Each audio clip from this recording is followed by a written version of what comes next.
حقیقی تبدیلی لانے والے 10 لوگ۔ میں ایک کلرک ہوں، میری تنخواہ 25,000 روپے ہے۔ میں ہر ماہ اپنی تنخواہ میں سے محلے کے قصاب سے آدھا کلو چھوٹا گوشت لے کر اپنے کسی قریبی عزیز کے گھر بھیج دیتا ہوں۔ یہ گوشت ہماری طرف سے صدقہ ہو جاتا ہے۔ میرا ایک چھوٹا سا کریانہ سٹور ہے۔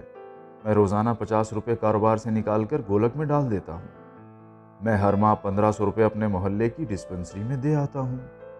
وہاں معائنہ فیس 50 روپے کے عوض مریضوں کو ادویات دی جاتی ہیں۔ میری طرف سے ایک مہینے میں 30 مریضوں کا علاج ہو جاتا ہے۔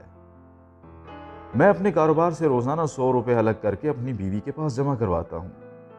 مہینے کے بعد ہم 3000 روپے کا راشن بیگ ایک غریب گھرانے کو بھجوا دیتے ہیں۔ میں محکمہ تعلیم سے وابستہ ہوں، سینئر سبجیکٹ اسپیشلسٹ ہوں۔ میں ہر ماہ باقاعدگی سے اپنی تنخواہ میں سے 5000 روپے الگ کرتا ہوں۔ ہم ہر سال ماہ رمضان میں اپنے شہر کے یتیم خانے میں قیام پذیر بچوں کو عید کے نئے کپڑے لے کر دیتے ہیں۔ ہمارے بجٹ سے 60-65 بچوں کے 3 دن کے دیدہ زیب کپڑوں کا انتظام آسانی سے ہو جاتا ہے۔ میری کپڑے کی دکان ہے۔ میں ہر ماہ باقاعدگی سے اپنی آمدنی سے 10,000 روپے الگ کرتا ہوں۔ یہ سال کے 1,20,000 روپے بنتے ہیں۔ میں ہر سال ایک یتیم بچی کی شادی اور رخصتی کا بندوبست کرتا ہوں۔ میں ڈاکٹر ہوں۔ میرا معمول ہے کہ میں اپنی آمدنی میں سے کینسر سوسائٹی کے ذریعے روزانہ ایک غریب مریض کے کیمو تھراپی کا انجیکشن ڈونیٹ کرتا ہوں۔ ہم دونوں میاں بیوی سرکاری اسکول میں پڑھاتے ہیں۔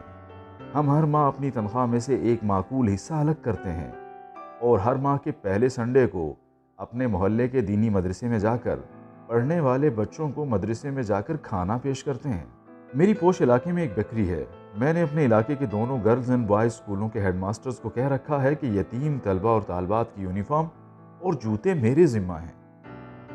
یہ کام کئی سال سے جاری ہے۔ الحمدللہ اس مقصد کے لیے 200 روپے روزانہ الگ کرتا ہوں۔ میرا ریسٹورنٹ ہے۔ میں روزانہ 50 لوگوں کو اپنے ریسٹورنٹ سے رات کا معیاری کھانا پارسل کی صورت میں دیتا ہوں تاکہ وہ غریب لوگ گھر جا کر اپنی فیملی کے ساتھ سیر ہو کر کھائیں۔ میں انجینئر ہوں، ایک نجی کمپنی میں جاب کرتا ہوں۔ میری بیوی بھی ایک بڑے تعلیمی ادارے میں تدریس کے فرائض سر انجام دیتی ہے۔ ہم دونوں اپنی تنخواہ میں سے ہر ماہ باقاعدگی سے ایک مخصوص رقم الگ کرتے ہیں۔ ہم معذور افراد کے قائم ایک ادارے کو ایک ویل چیئر ہر ماہ عطیہ کرتے ہیں جو کسی مستحق معذور کو دے دی جاتی ہے۔ آئیے آج سے ہم بھی عزم کرتے ہیں کہ اللہ پاک کے دیے ہوئے رزق سے مستحق لوگوں کا حصہ نکالیں گے۔